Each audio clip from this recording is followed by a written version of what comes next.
हमारे मन में गंदे विचार क्यों आते हैं? हम नहीं चाहते, पर फिर भी हमारे मन में गंदे विचार आते रहते हैं। लेकिन क्यों? मन ही हमारा सबसे बड़ा दोस्त और मन ही हमारा सबसे बड़ा शत्रु है। जब हम अपने मन के हिसाब से चलते हैं तो मन हमें भटका देता है, और जब हम मन को संतुलित कर लेते हैं तो हम अपनी जिंदगी में सब कुछ पा लेते हैं। हम अपने मन में आने वाले गंदे विचारों को रोकने की कोशिश करते हैं, पर जितना हम रोकते हैं उतने ये विचार हमारे अंदर प्रवेश करते जाते हैं। आप जिस चीज से जितना दूर भागोगे उतनी ही वह चीज आपके पास आएगी। इसीलिए उस चीज से भागो मत, बल्कि उस पर संतुलन कायम रखो। एक बार एक युवक गौतम बुद्ध के पास आया और गौतम बुद्ध से बोला, हे बुद्ध, मेरे मन में इतने गंदे विचार क्यों आते हैं?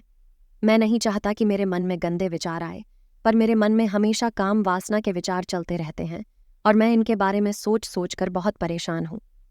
मेरी ऊर्जा और समय ये सब सोचने में ही नष्ट हो जाते हैं, और ये सब विचारों की वजह से मैं कभी कभी शांत नहीं रह पाता, और मैं हमेशा ही स्त्रियों को देखकर मोहित हो जाता हूँ। अपने आप को रोक ही नहीं पाता। बुद्ध मुस्कुराए और उन्होंने उस युवक से पूछा, क्या तुम्हें पता है कि यह काम वासना होती क्या है? फिर लद्दाखे ने उत्तर दिया और कहा, बुद्ध, मुझे तो नहीं पता कि काम वासना होती क्या है, परंतु हाँ, ये जो भी है बहुत बुरी चीज है। फिर बुद्ध ने उस युवक से कहा, सबसे पहले तो तुम्हें यह समझना है कि प्राकृतिक रूप से जो भी चीज हमारे अंदर है वह बुरी नहीं है। हमारे जीवन में उसकी कुछ ना कुछ जरूरत होती है। वासना कोई बुरी बात नहीं है। यह हमारे मन की एक भावना है जो हमें किसी ना किसी चीज की कमी का एहसास करवाती है, और फिर हम उस चीज को पाने के लिए उस चीज की ओर आकर्षित हो जाते हैं। जैसे अगर तुम्हारे पास धन की कमी है तो तुम में धन पाने की वासना उत्पन्न हो जाएगी। इसका मतलब यह नहीं कि वासना बुरी है, बल्कि यह तो हमारे मन के एक प्रकार की जरूरत का एहसास है, और जब यह जरूरत शारीरिक हो तो हम इसे काम वासना कह देते हैं। युवक ने गौतम बुद्ध को कहा, बुद्ध, मुझे काम वासना का मतलब तो समझ में आ गया, पर आप मुझे ये बताइए कि ये आती कहाँ से है और कैसे आती है? गौतम बुद्ध ने कहा, काम वासना कहीं से आती नहीं है, ये तो हमारे अंदर ही होती है, और इसका होना तो जरूरी भी है, तभी तो मानव जाति का विस्तार होगा। युवक ने कहा, जब यह हमारे अंदर ही है और जरूरी भी है तो फिर लोग इसे गलत क्यों बताते हैं? बुद्ध ने कहा, यही समस्या है। लोगों ने काम वासना को गलत तरीके से सोच लिया है। इसे छिपाने की और दबाने की कोशिश करते हैं। काम वासना गलत नहीं है, बल्कि काम वासना का गलत तरीके से प्रयोग करना गलत बात है। लोग जिसे पसंद करते हैं उसी के लिए जीने लग जाते हैं और उसके बारे में हमेशा सोचते रहते हैं, पर यह सब गलत है। बुद्ध ने युवक से कहा, क्या तुम्हें पता है कि जानवरों में भी काम वासना होती है? युवक ने उत्तर दिया, हाँ बुद्ध, जानवरों में भी काम वासना होती है, क्योंकि जानवर भी तो आखिर अपनी पीढ़ी को आगे बढ़ाएंगे। बुद्ध ने कहा, तो फिर हम जानवरों की काम वासना को क्यों गलत नहीं कहते? युवक ने कहा, मुझे नहीं पता महात्मा, आप ही मुझे बताइए। गौतम बुद्ध ने कहा, जानवर अपनी काम वासना का प्रयोग आनंद प्राप्ति के लिए नहीं करते, वह तो सिर्फ संतान उत्पन्न करने के लिए काम वासना का उपयोग करते हैं। जानवरों को प्रकृति ने इतनी समझ नहीं दी कि वह काम वासना को अपने सुख का आधार बना सके, जबकि मनुष्य अपनी समझ के बलबूते पर प्रकृति में पाई जाने वाली प्रत्येक वस्तु को अपने सुख के लिए अपने प्रयोग करता है। हम इंसानों ने ही काम वासना को अपने सुख का साधन बना लिया है, जबकि प्रकृति ने तो हमें अपने वंश को आगे बढ़ाने के लिए दिया था, लेकिन इंसानों ने इसे अपने जीवन का परम लक्ष्य बना रखा है, और इस तरह से काम वासना का बेलगाम हो जाना गलत है। युवक ने बुद्ध से पूछा, महात्मा जी, ये काम वासना हम पर हावी क्यों होती है? क्यों ये बेलगाम हो जाती है? तब गौतम बुद्ध ने कहा, सुनो, अब जो मैं तुम्हें बताऊंगा उसे तुम ध्यानपूर्वक सुनना। काम वासना का सारा खेल तुम्हें समझ आ जाएगा। तुम्हें तुम्हारे सारे सवालों का जवाब मिल जाएगा। बस तुम्हें ध्यान से सुनकर समझना है।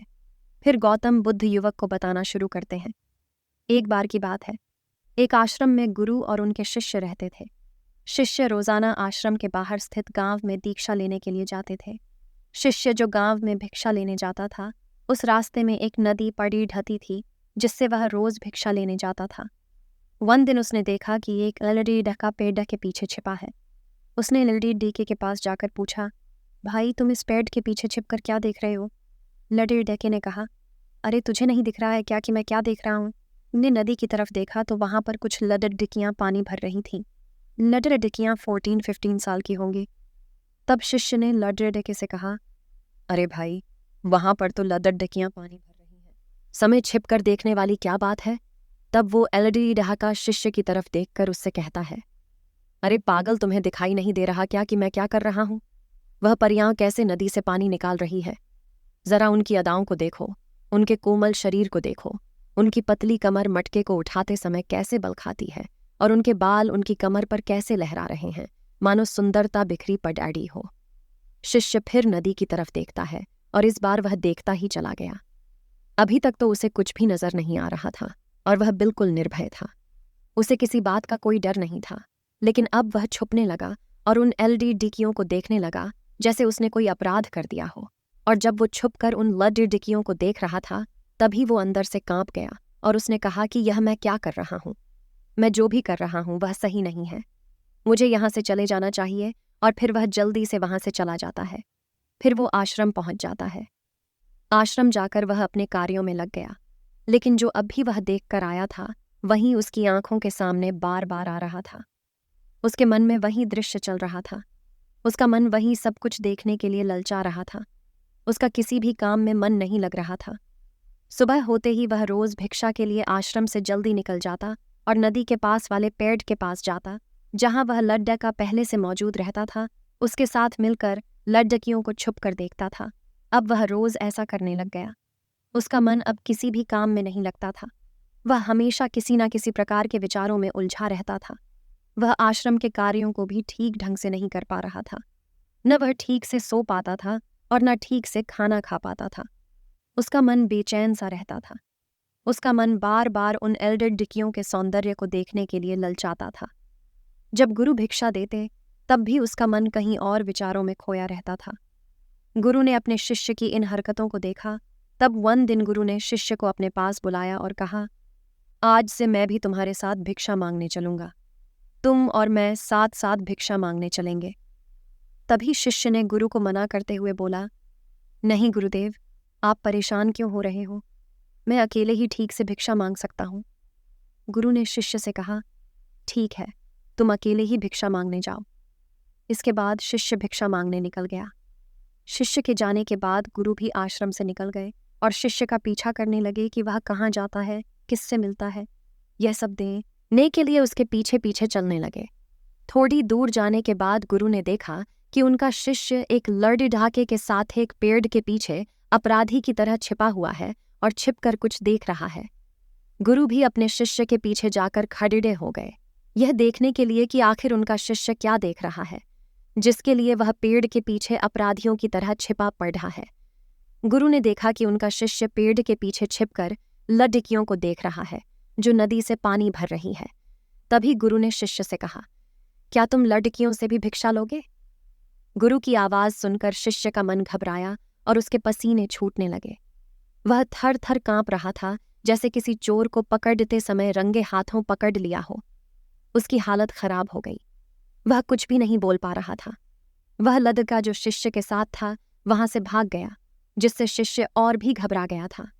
उसके मुंह से कुछ टूटे फूटे शब्द ही निकल रहे थे। वह अपने गुरु से भी नजर मिलाने का साहस नहीं कर पा रहा था।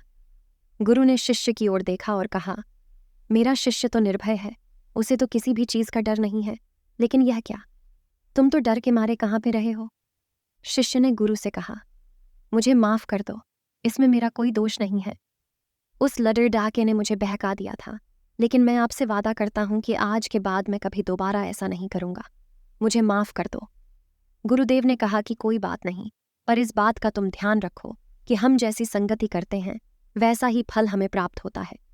हम जैसे संगति करते हैं उनके विचार हमारे अंदर प्रवेश करते हैं, इसीलिए अच्छी संगति करो ताकि तुम्हारे अंदर अच्छे विचार प्रवेश करें।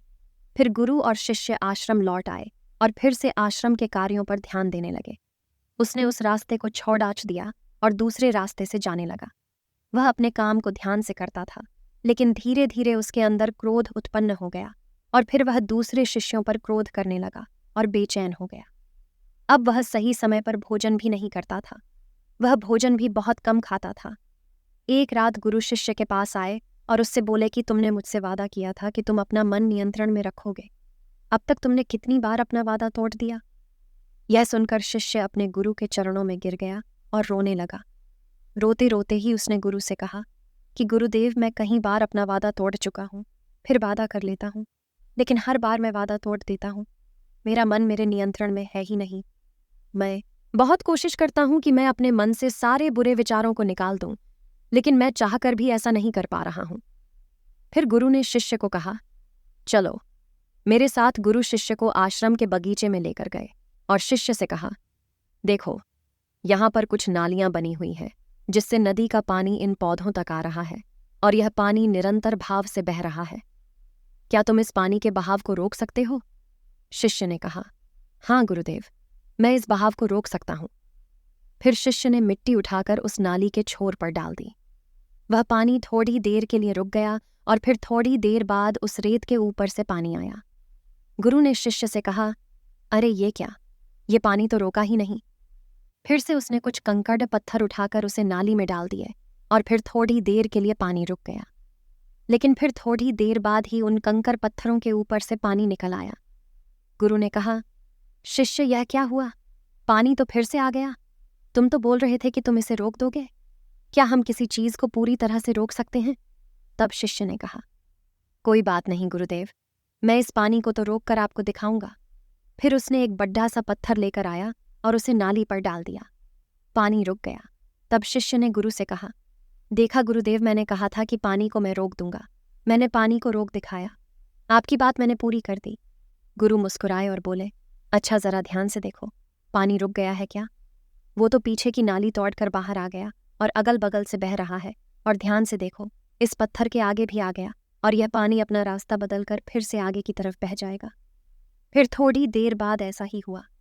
फिर गुरु ने शिष्य को समझाया, तुम्हारे साथ भी तो ऐसा ही चल रहा है। तुम बार बार प्रयास कर रहे हो, बड़े से बड़ा प्रयास कर रहे हो, पर हर बार तुम्हारा प्रयास टूट रहा है और यह हमेशा टूटता ही रहेगा। या पत्थर तुम्हारा प्रयास है और यह पानी तुम्हारे विचार। तुम कितना भी बड़ा पत्थर रख लो, लेकिन पानी तो अपना रास्ता बना ही लेगा। ये देखकर शिष्य ने पूछा, हे गुरुदेव, क्या कोई तरीका नहीं है जिससे मैं गंदे विचारों से बाहर निकल सकूं? गुरु ने कहा, एक तरीका है। यह पानी जीस नदी से आ रहा है। तुम वहां से इस पानी का रास्ता ही बदल सकते हो। गुरु शिष्य को एक नदी के पास ले गए जहां से उस बगीचे में पानी आ रहा था। गुरु ने शिष्य से कहा, वो पानी इसी नदी से जा रहा है। अगर हम यहीं से उसका रास्ता बंद कर दें जहां से पानी बगीचे में जा रहा है, या हम पानी को रोक नहीं सकते? शिष्य ने कहा, हाँ गुरुदेव, अवश्य ऐसा हो सकता है। मैं इस पानी को यहीं से बंद कर देता हूं। तब आगे की नाली में पानी जाएगा ही नहीं और फिर बगीचे में पानी ही नहीं जाएगा। फिर गुरु ने कहा, शिष्य, अगर पानी बगीचे में नहीं जाएगा तो पेड़ पौधों को पानी कहाँ से मिलेगा? उन पेड़ पौधों को तो पानी की आवश्यकता है। फिर शिष्य ने विचार किया और कहा, मेरे मन में तो यह बात आई ही नहीं। इस पानी का बगीचे में जाना जरूरी भी है। गुरु ने कहा, और उन पेड़ पौधों में कुछ ऐसे हैं जिनको रोज पानी की आवश्यकता है। वो तो मुरझाकर मर ही जाएंगे, पानी तो हमें खोलना ही होगा। शिष्य ने गुरु की बात सुनकर पानी का रास्ता खोल दिया। तब गुरु ने पूछा, अगर हम इस नदी के पूरे पानी को बगीचे की तरफ मोड़ दें तो क्या होगा? शिष्य ने उत्तर दिया, गुरुदेव, वहां पर जितने भी पेड़ पौधे हैं वो सब गलकर नष्ट हो जाएंगे और वहां पर कुछ नहीं बचेगा। गुरु मुस्कुराए और बोले, तुम इस बात को समझो, हमें किसी भी चीज को रोकना नहीं है, बस हमेशा संतुलन बनाए रखना है।